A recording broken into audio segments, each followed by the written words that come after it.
Ein herzliches Willkommen hier zu einem neuen Video auf dem Natur- und Fototechnik-Kanal Amazing Nature Alpha. Heute stelle ich euch eine nagelneue Kamera von Sony vor, und zwar die ZV-E1. Was die drauf hat, wo die Vorteile und Nachteile liegen, das erfahrt ihr in diesem Video. Viel Spaß!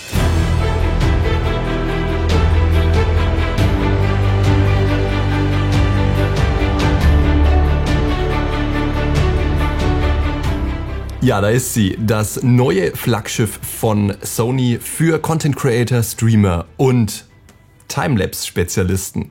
Das Thema Timelapse behandeln wir erst am Ende des Videos, denn ich denke, die meisten haben nicht wegen Timelapse reingeschaut und ich vermute, dass selbst Sony diese Sparte gar nicht so sehr auf dem Schirm hat und dass sie gar nicht ahnen, dass sie mit ihren Kameras die Timelapse-Profis absolut zufriedenstellen, aber dazu später mehr. Warum war denn jetzt hier eine ZV-E1 noch nötig? Nun ja, das müssen wir Sony fragen, aber ich versuche euch das so ein bisschen einzuordnen. Wir haben hier angefangen mit der ZV-1, eine Serie gehabt für Content Creator, die eben hier keinen Sucher mehr hat, einen 1 Zoll Sensor, die alle Funktionen, alle schnellen Funktionen für Content Creator bereitgehalten hat. Das war auch USB-Streaming, das war hier dieser Produktpräsentationsknopf oder dass wir eine schnelle Unschärfe bekommen. Sie hat einen kleinen ND-Filter gehabt, all das. Also war eher videolastig, aber mein Geheimtipp bisher war halt auch, dass sie eine ganz coole kleine Fotokamera ist, wo wir super über den Blitzschuh einen tollen Blitz aufstecken können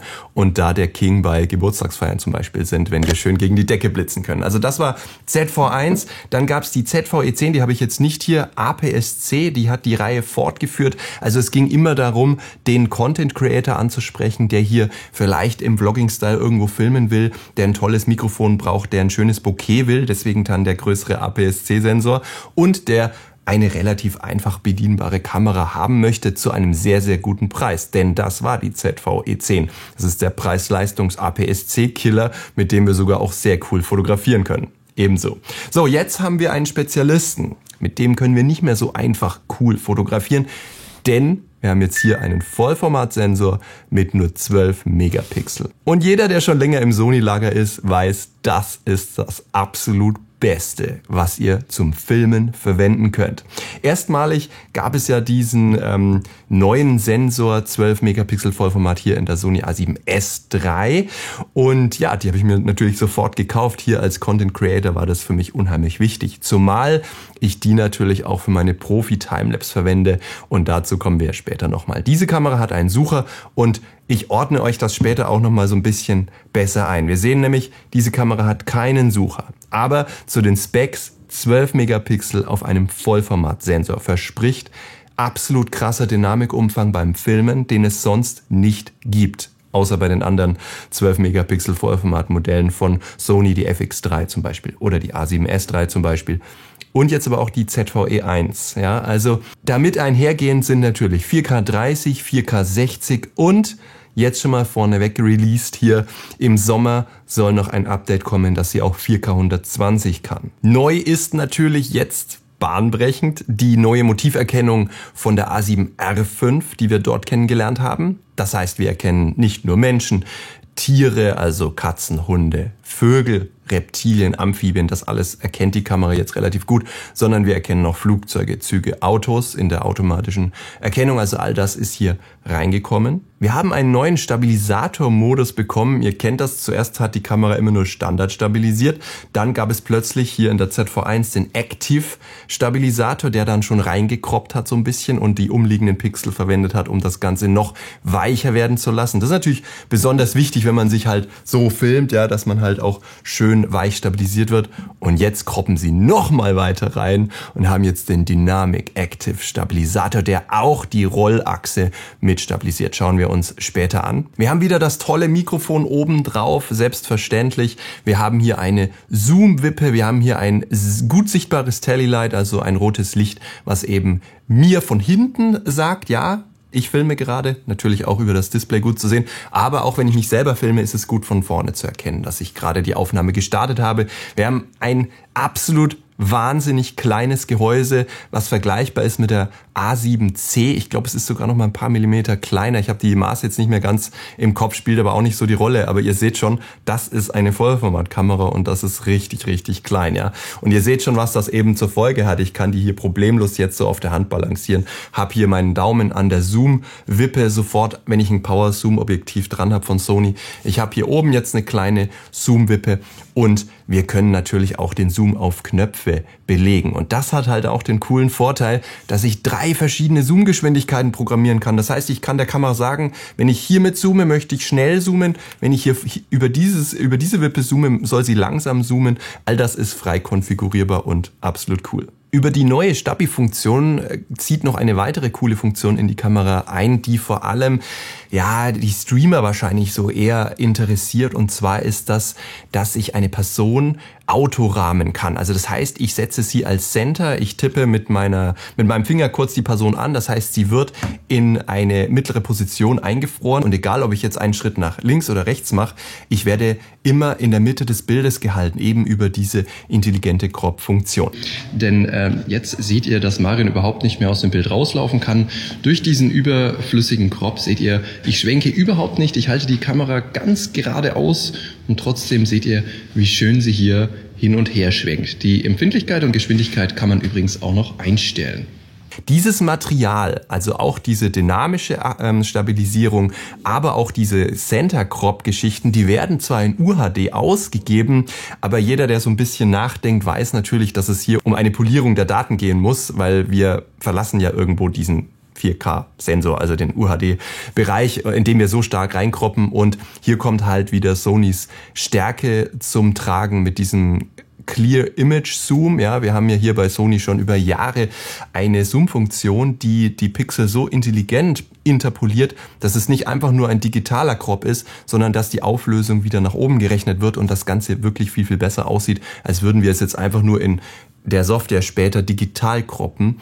Und ähnliche Technologie, denke ich, kommt hier zum Einsatz, wenn es eben um diese Center-Stabilisierung geht, die auch cool ist, wenn ich mich selber filme natürlich. Also ich werde immer in der Mitte gehalten, egal ob ich verwackle, egal ob ich wegschaue und die Kamera mal so ein bisschen schräg halte. Ich werde immer in der Mitte gehalten. Also auch das ist cool für einen Kameramann. Aber wie gesagt, das schauen wir uns gleich im Detail noch an. Dann haben wir natürlich einen voll touchfähigen Monitor bekommen, der jetzt noch weiter verbessert wird. Ich habe hier nämlich noch ein On-Screen-Menü, was größer zum Touchen geht. Ja, das kann ich auch durch Wischbewegungen von unten nach oben, zum Beispiel das FN-Menü reinwischen oder von links nach rechts kann ich eben dieses On-Screen-Menü noch hinswipen.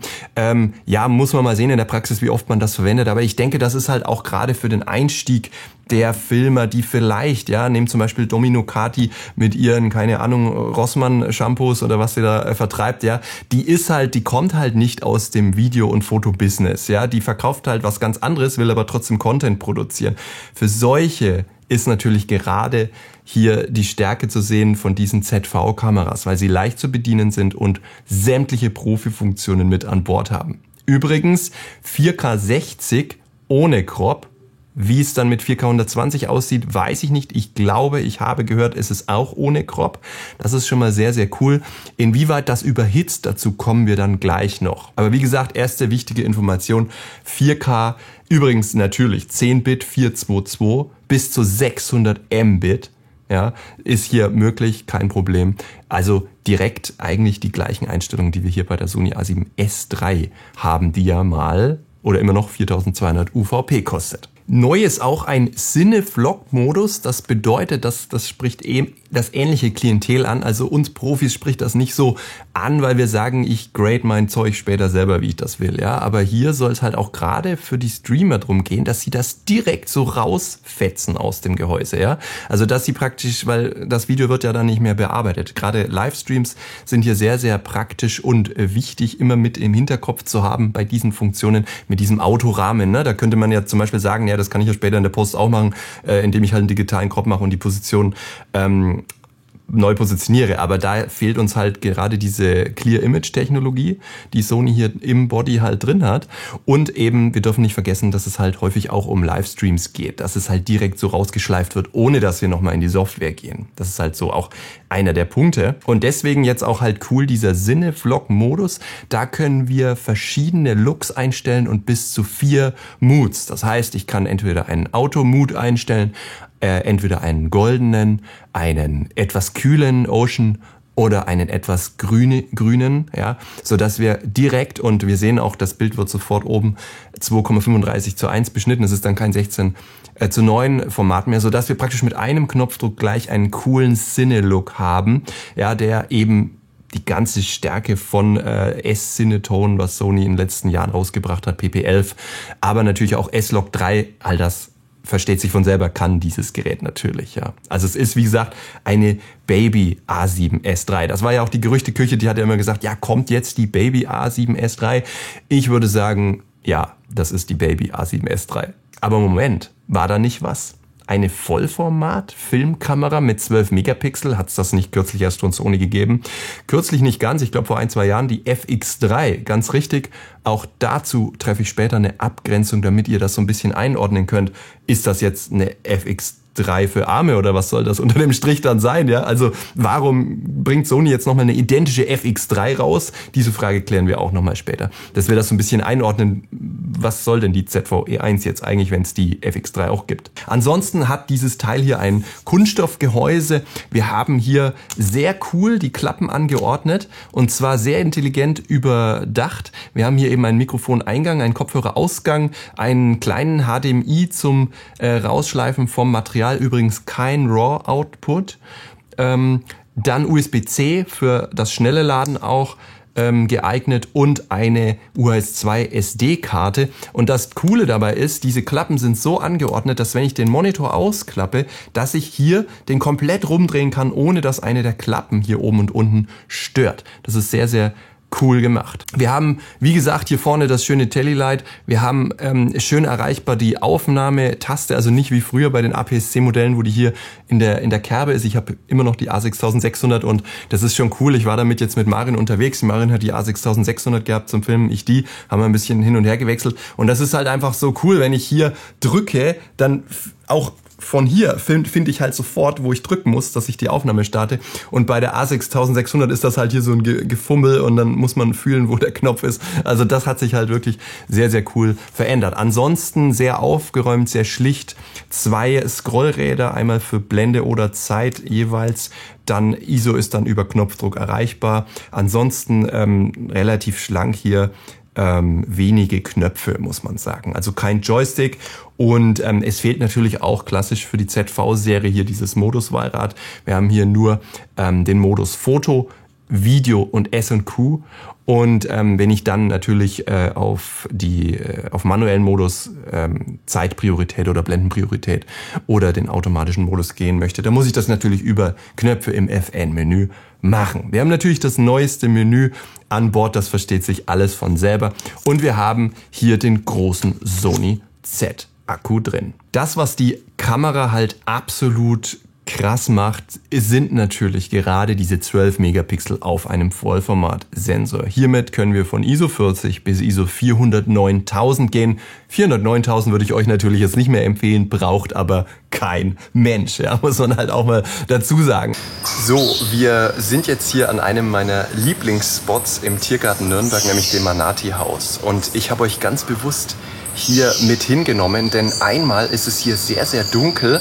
Wir haben heute einen bewölkten Tag und ich habe mich hier ins dunkelste Eck gestellt und zum anderen haben wir hier eine ganz eigentümliche Geräuschkulisse und da wollte ich euch direkt mal das neue Mikrofon zeigen. Bevor wir das aber machen, schauen wir uns jetzt mal das Zoomen an. Ich habe ja momentan das 1635 Power Zoom drauf und ihr seht, so wären ungefähr die 16 mm. Das wäre jetzt viel zu weitwinklig, aber das hätte den Vorteil, dass ich meinen Arm so ein bisschen entspannen kann und ihn näher zum Körper führen kann. Außerdem ist der Ton dann natürlich besser zu hören, wenn ihr kein Richtmikrofon drauf habt. Dann kann ich natürlich bequem mit dem Daumen, ihr seht das, hier einfach so heranzoomen.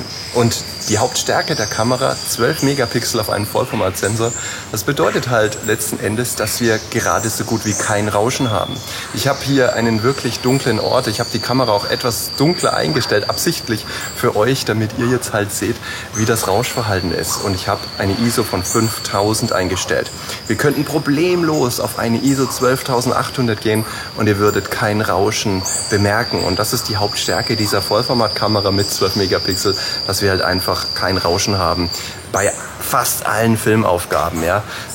Ihr seht ja, hier ist es richtig dunkel und ihr seht kein Rauschen. Also ist die Kamera prädestiniert für Innenräume und für dunkle Dämmerungsgeschichten. Wenn ihr euch noch so ein leichtes Licht ins Gesicht stellt, so wie ich gerade, dann habt ihr natürlich auch noch so ein bisschen Beauty-Faktor mit drin. Die Augen bekommen mehr Licht, die Schatten unter den Augen verschwinden fast und bei mir nicht so. Aber man sieht halt, dass die Kamera eine riesige Qualität hier abliefert im Low-Light-Bereich. Okay, schauen wir uns erstmal die Stabilisatorgeschichten an. Ich habe momentan den Standard-Stabilisator eingeschalten. Der hat einfach den Vorteil, dass wir ohne Crop stabilisieren. Der Nachteil dabei liegt natürlich auf der Hand. Leichte Verzitterungen, die sind natürlich bei euch bemerkbar. Ja? Und ich kann euch das jetzt mal zeigen. Ich gehe jetzt mal hier, muss ich leicht neben die Kamera schauen, dass ich das gebacken kriege. Ich gehe jetzt mal in den Active Stabilisator und ihr seht, jetzt hat die Kamera ein bisschen reingekroppt und das ist natürlich ungünstig, weil wir dann zu nah drauf sind, wenn wir nicht so ein cooles Objektiv drauf hätten. Es ist hier nämlich das 1635 drauf, wie gesagt, und da gehen wir hier einfach auf 22 mm, haben immer noch bei einer F4 ein wirklich cooles Bokeh und trotzdem habt ihr jetzt aber so gut wie keine Verwacklung mehr. Ja? Also wenn ich euch jetzt so aus der Hand zitternd halte, dann merkt ihr, es gibt eigentlich gar keine Verwacklung mehr. So, jetzt seht ihr den dynamischen Stabilisator, dynamisch aktiv, der ist natürlich Gimbal gleich, wenn ich jetzt hier vor und zurück gehe. Ihr seht das, Marion wird hier super cool stillgehalten, egal was ich mache. Ich laufe jetzt mal um sie rum. Naja gut, beim Rumlaufen ruckelt es manchmal schon so ein bisschen. Ja, das erfordert natürlich auch ein bisschen Übung.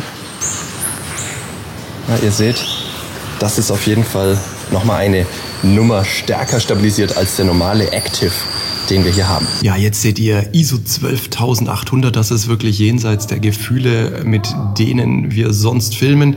Wir haben hier eine Blende 8 eingestellt, damit wir es absichtlich so ein bisschen abdunkeln und ihr seht, was für eine krasse Qualität hier mit Blende 8 zu sehen ist. Wir können das Ganze ja noch übertreiben und mal mit der ISO noch auf eine 32.000 gehen. Und jetzt, spätestens jetzt, würde jede eurer Kameras aussteigen. Wir sind hier bei einer ISO 32.000, filmen allerdings durch ein dickes Panzerglas. Wenn es jetzt also ein bisschen unscharf ist, dann liegt das definitiv nicht an der Kamera. Aber ihr könnt jetzt mit Sicherheit die hohe ISO mal ganz gut beurteilen. Der Wels, der vor uns schwimmt, der ist wirklich im Stockdunklen versunken. Wir könnten jetzt die Blende noch ein Stück weit öffnen, dass ihr den besser seht. Und die Zeit könnte ich noch verlängern, aber trotzdem, es ändert nichts daran. Wir haben jetzt hier ISO 32.000. Und das kann halt nur eine Kamera mit Vollformatsensor und 12 Megapixeln leisten. Ihr habt's gesehen, ISO 32.000 spielt halt einfach keine Rolle. Ja? Und ISO 12.800 ist kein großartiger Qualitätsverlust zu sehen. Ihr habt es auch gesehen. Also wenn ich bis ISO 12.800 gehen muss, dann muss ich mir halt über die Beleuchtung, auch in diesem schummigen Raum hier übrigens, ja, müsste ich mir überhaupt keine Probleme machen. Wenn ich dann noch so ein bisschen professioneller bin, mir eine Lampe ins Gesicht stelle oder so, hey Leute, dann bewegen wir uns nur im ISO Bereich bis 1000 höchstens und wenn es mal wirklich dunkel wird, dann höchstens ISO 3200. Also das macht halt die Kamera so einfach in der Bedienung, weil du musst dich wirklich nicht darum kümmern, wie hell oder dunkel es ist. Die Kamera, es gibt keine lichtstärkere. Es gibt keine lichtstärkeren Kameras auf dem Markt. Das muss man mal einfach so konstatieren. Wir haben hier 12 Megapixel auf einem Vollformatsensor. Das ist schon ein Alleinstellungsmerkmal, das sollte man immer so ein bisschen im Hinterkopf lassen oder behalten. Übrigens neu auch jetzt, wir können jetzt eigene LUTs installieren oder importieren, damit wir eben das fertige LUT schon drüberlegen können über die Filmaufnahmen. Ich selber nutze sowas nie, auch wenn die Kameras das anbieten würden. Ich würde es nicht nutzen, ganz ehrlich. Also da bin ich viel zu, da muss viel zu schnell produziert werden bei mir. Also dass ich mir da die Mühe mache und das LUT vorher drauflege, das weiß ich auch so, wie das in etwa wirkt, aber das ist natürlich Geschmackssache und der eine oder andere wird es vielleicht ganz cool finden. So, achtet mal auf die Geräuschkulisse. Wir haben momentan das Mikrofon auf Auto eingestellt. Das heißt nicht, dass der Pegel automatisch gehoben oder gesenkt wird, sondern wir hören jetzt sozusagen eine automatische Akustik. Die Kamera wird jetzt selbstständig ermitteln, von wo kommt der Hauptklang und wird diesem Mikrofon dann den Vorrang geben. Wir nehmen jetzt nämlich mal das Mikrofon schlagartig nach vorne und so würde sich der Ton anhören, wenn wir jetzt das Mikrofon von der Richtung nach vorne ausgerichtet haben, also zu mir sozusagen. Wir machen heute absichtlich alles ohne Aufsteckmikrofon, ohne Lavalier-Mikrofon, damit ihr eben die Qualität der Kamera hört und nicht von irgendeinem Mikrofon. So und so klingt das Mikrofon, wenn es absichtlich auf alle Richtungen eingestellt ist.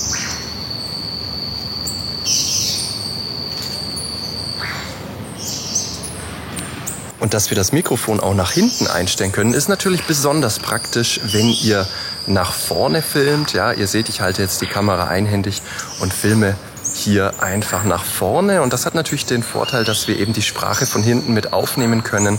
In den meisten Fällen würde ich euch aber empfehlen, das Mikrofon dann einfach in die Autorichtung reinzudrehen, damit es dann eben selbstständig bestimmt, von wo der Ton kommt.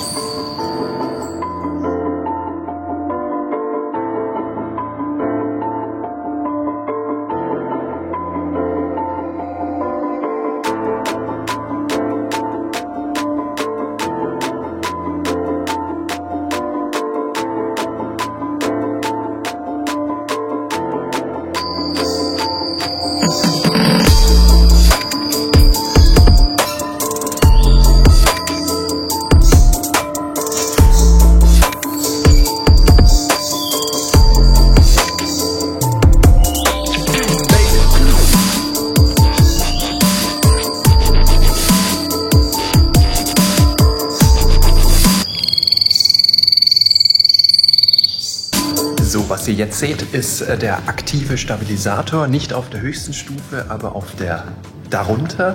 Und ich filme absichtlich jetzt mal mit 16 mm und ihr seht, wie weitwinklig das ist und wie ruhig wir dann das Ganze auch halten können. Ich laufe hier jetzt durch die Gegend, wir haben das Mikrofon nach vorne gerichtet, so hört ihr auch meine Stimme und ein bisschen Umgebungsgeräusche sind noch dabei. So, was ihr jetzt seht, ist der sehr aktive Stabilisator, der dynamische Stabilisator. Und ihr seht, ich laufe jetzt hier mit 16 mm durch den Raum und ihr seht in etwa, was wir für eine Stabilisationswirkung haben. Und ihr könnt vielleicht den Ton ganz gut hören. So hört sich das ungefähr an, wenn wir kein Richtmikrofon verwenden und der Ton nach vorne gerichtet ist. Daneben dürfen wir aber auch nicht vergessen, dass das eine potente Filmkamera ist, die all die Profi-Funktionen drin hat, die man bisher auch in der A7S III gewohnt war. Also fast alle zumindest, bis auf das RAW-Output, was kein Content-Creator der Welt nutzt. Also niemand verwendet RAW-Output. Ich selbst nehme auch kein RAW-Output. Selbst bei meinen Tierfilmproduktionen nehme ich keinen RAW-Output, weil das wirklich... Also ich kenne keinen, der es macht. Ja, also braucht die auch nicht, hat sie auch nicht. Ja. Dann aber natürlich Fokuskarte ist reingekommen, hat sie. Focus Breathing Compensation. Dann können wir coole Profi-Effekte machen durch die Zoom-Funktion. Zum Beispiel den Dolly-Zoom, den ich hin und wieder mal anwende. Kann man nur machen, wenn die Kamera auch eine Zoom-Funktion hat. Wir haben Mikrofon, Kopfhörer, wir haben LUTs, wir haben S-Log, wir haben Cinetone, wir haben Timecode, wir haben die Möglichkeit, unseren AF ordentlich einzustellen, wie schnell der fokussieren soll, wie weit er landen soll. Wir haben Markierungsanzeiger, sodass wir sagen können, hey, ich möchte 2,35:1 vielleicht filmen, zeig mir das mal im Display an. Also all diese Mega-Profi-Funktionen sind hier an Bord. Dementsprechend ist das so eine sehr starke Kamera. Also da gibt es eigentlich fast nichts mehr zu meckern. Zu den Nachteilen kommen wir gleich noch. Witzig und neu an Bord ist auch eine Barrierefreiheit, also ein Bildschirmleser, hatte ich so auch noch nie ausprobiert. Hört sich so an. Menübildschirm. Einstellung. Barrierefreiheit. Barrierefreiheit. Bildschirmleser. Bildschirmleser aus. Ich habe mich kurz gefragt, wer eigentlich einen Bildschirmleser braucht, wenn er doch was sehen muss, weil er filmt. Ja. Aber ich könnte mir zum Beispiel vorstellen, dass das für Leute auch gut ist, die vielleicht extrem schlecht im Nahbereich sehen. Ja, so können sie und wollen vielleicht trotzdem filmen. Ja, und da finde ich das schön, dass Sony da ein bisschen mitdenkt und auch ein bisschen was reinbaut für Menschen mit Handicap. Okay, bevor wir über Timelapse reden, kommen wir mal zur Einordnung. Wo ist der Unterschied zu FX3 zum Beispiel? Ja. Und wir kommen zum Preis. Und dann reden wir noch mal kurz über ein paar Nachteile und dann kommen wir zur Timelapse-Geschichte. Okay, also, pass auf. Der Preis ist 2.700 €.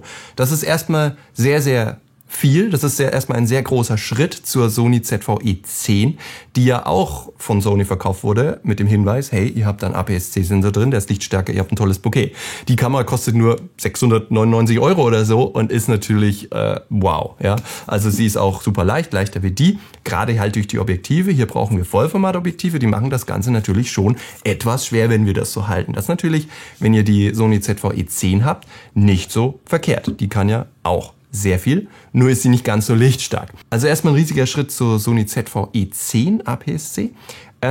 Aber jetzt kommen wir zu den nächsten Schritten. Der nächste Schritt, 12 Megapixel im Vollformatgewand, wäre halt die A7S III mit 4200 UVP. Und dann der nächste Schritt, das Zwillingsschwestermodell, sage ich mal, die FX3 für den Profi. So, und die kostet halt 4700, hat auch 12 Megapixel auf dem Vollformatsensor. Das sind die drei, die wir vergleichen müssen. Die dritte habe ich jetzt nicht hier. Ja, und jetzt sind 2700 € dann der Preiskiller für Leute, Timelapse-Geschichte, die professionelle Timelapse machen, mit Sonnenuntergang und in die Milchstraße rein, mit glatten Verlauf, die eine wahnsinnige Dynamik in der Milchstraße brauchen, für 2700 €. Die mussten vorher immer diese Kamera kaufen, die Sony A7S III.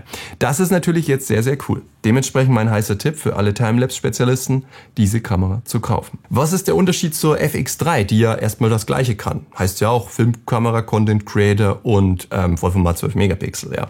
Aber der Preisunterschied ist durch folgende Punkte gerechtfertigt. Also zum ersten Mal ist die FX3 professioneller aufgebaut. Die hat ein Magnesiumgehäuse, nicht nur ein Kunststoffgehäuse. Die hat Gewinde dran, die nicht nur sehr cool aussehen, ja, sondern auch die Funktion beherbergen, dass sie zum Beispiel dieses professionelle Mikro aufnehmen kann und festschrauben kann und mit dem Handgriff dran und somit einen XLR-Ton Output und Input hat. Ja, das hat diese nicht. Wir haben hier nur ein Klinke-Mikro. Das ist schon mal der nächste Punkt. Dann hat die FX3 ein aktiv gekühltes Lüftergehäuse. Und da sind wir schon beim ersten Problem bei dieser Kamera. Wir haben hier nämlich leichte, ich weiß nicht, ob man es Überhitzungsproblematik nennen kann überhaupt, aber ich habe die Kamera betrieben bei 26 Grad Raumtemperatur und konnte sie eine Stunde nonstop betreiben bei 4K 30p. Und zwar nur bei 140 Mbit 10 Bit 4:2, ja, also das ist das, mit dem ich filme. Die 600 Mbit werden dann wahrscheinlich etwas schneller überhitzen, hat mich aber auch nicht groß interessiert. So, das heißt, wir filmen hier durchgehend eine Stunde. Ich habe sie dann gleich wieder neu gestartet, nachdem sie ausgeschalten war. Dann hat sie nochmal 10 Minuten durchgehalten, dann war wieder Ende. Überhitzung. So, das ist erstmal jetzt kein Riesenproblem, weil wir nicht oder nur selten eine Stunde am Stück nonstop durchfilmen. Ich habe den Test auch sehr realistisch aufgebaut. Das heißt, ich habe die Kamera kontinuierlich bewegt und habe auch was Bewegtes gefilmt. Weil das letzte Mal die Kritik ja war, hey, du hast ja nur was Stilles gefilmt, dann überhitzt ja die Kamera nicht so, weil der Autofokus zum Beispiel nicht arbeiten muss. Das haben wir jetzt alles mal aus dem Weg geräumt. Ich habe die Kamera bewegt und habe was Bewegtes gefilmt. Eine Stunde, dann war schon Schicht im Schacht. Das sollte man halt einfach wissen. Wenn ich auf 4K 60 gehe, bei nur 22 Grad Raumtemperatur, ist die schon nach 26 Minuten ausgestiegen. Und das ist halt auch einer der Unterschiede zur FX3. 4K 60 ist ja eine 50-prozentige Zeitlupe. Niemand will das Material so auf YouTube stellen. Meistens wollen wir dann eine Zeitlupe. Filme ich nie durchgehend. Mache ich immer nur szenisch für 10, 20 Sekunden. Reichen mir 26 Minuten ohne Ende. Ja, das muss man immer so berücksichtigen. Wenn ihr natürlich Bühnenveranstaltungen mit Saltos und sonst irgendwas in Zeitlupe filmen wollt, ist das nicht die richtige Kamera für euch. Sie hält, wie gesagt, 26 Minuten bei 22 Grad Raumtemperatur durch und dementsprechend würde sie dann überhitzen, wenn ihr nonstop 60p filmt. Wahrscheinlich ist es bei 120p, die dann im Sommer noch released werden, nochmal etwas schlimmer. Und das ist eben der Unterschied zur FX3. Durch das aktiv gekühlte Gehäuse kann die halt einfach nonstop 4K 60 filmen und ist deswegen für Veranstaltungen, wo ihr später eine Zeitlupe haben wollt, wahrscheinlich die bessere Wahl. Ja? Und neben vielen anderen Kleinigkeiten. Das sind jetzt so die wichtigsten Unterscheidungspunkte. Somit klare Abgrenzung. Wir sprechen hier eher so, nicht den Oberpro an, sondern ein bisschen darunter. Also wir wollen schon professionellen Content machen, aber wir filmen jetzt auch nicht stundenlang durch. Das ist halt so der Punkt. Also der Content Creator, der filmt sich halt mal, dann drückt er auch mal wieder auf Pause. So, dann hat die Kamera wieder die Möglichkeit, ein bisschen abzukühlen, dann filmt er mal ein bisschen weiter, macht wieder auf Pause. Da werden wir sie so nicht zum Überhitzen bringen. Weitere Nachteile, die ich jetzt vielleicht sehe, ist, dass wir nur einen SD-Karten-Slot haben. Ja, ist halt alles eine kalkulatorische Geschichte auch und man hätte vielleicht die C2-Taste vielleicht doch für einen kleinen Joystick noch nach oben rutschen können oder ganz löschen können. Da hätten wir halt einen kleinen Joystick gemacht mit 5 Funktionen drauf. Wäre vielleicht auch noch ganz nett gewesen. Dann ist mir aufgefallen, dass diese Center-Rahmungsgeschichte, also dass wir immer im Zentrum des Bildes bleiben, die funktioniert nicht, wenn wir in die Cinetone-Vlog-Styles gehen. Also die mit Gold, Ocean und Forest.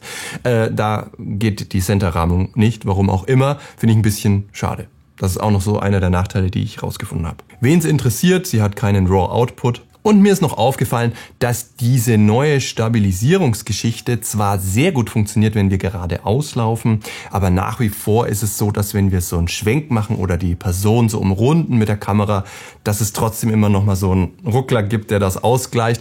Also für seitliche Schwenks finde ich den Stabi jetzt auch noch nicht so gelungen und wahrscheinlich ist das physikalisch einfach auch nicht anders möglich und das ersetzt jetzt auf keinen Fall ein Gimbal, wenn wir gerade auslaufen und ich denke, dafür ist es gedacht. Es ist sehr, sehr krass. Wir können nach vorne und nach hinten super Gimbalfahrten machen, aber sobald wir eben so einen Schwenk machen, da merkt man halt doch, dass der Stabi dann trotzdem ab und zu mal ruckelt. Das sind so die Nachteile, die ich neben all den riesigen Vorteilen gefunden habe. Mein absoluter Preis-Leistungs-Killer-Tipp ist die FX30. Schaut euch die FX30 an, die all diese Profi-Funktionen der FX3 hat, mit 2 SD-Kartenslots und Typ-A-Kartenslots, mit Gewinde, mit Magnesiumgehäuse, mit 4K 120p, wo ihr sofort loslegen könnt und nicht bis zum Sommer warten müsst. Ja, all das für 2.300 € UVP. Also schaut euch unbedingt die FX30 an. Wenn ihr sagt, ihr könnt auf diesen Vollformat-Sensor verzichten und wollt ein kompromissloses, aktiv gekühltes Gehäuse haben, dann eben die FX30. Wenn ihr sagt, so professionell muss es nicht sein, dann ist natürlich die APS-C-Variante von dieser Kamera, die ZVE10, sowieso der Preis-Leistungskiller schlechthin. Ist ja auch bei der besten Kamera für unter 1.000 € auch auf Platz 1 gelandet bei mir, weil einfach man bekommt nicht mehr für dieses Geld. Und also auch beim Fotografieren, nicht nur beim Filmen. Und ansonsten, wenn ihr halt sagt, ihr wollt diesen Look, wo ihr Vollformat habt, ihr wollt, dass ihr euch keine Gedanken um die Belichtung machen müsst, weil es gibt keine lichtstärkere Kamera auf dem Markt, dann ist es natürlich die. Dann führt eh kein Weg dran vorbei. Okay, kommen wir zur Timelapse-Thematik. Mit dieser Kamera könnt ihr das hier machen.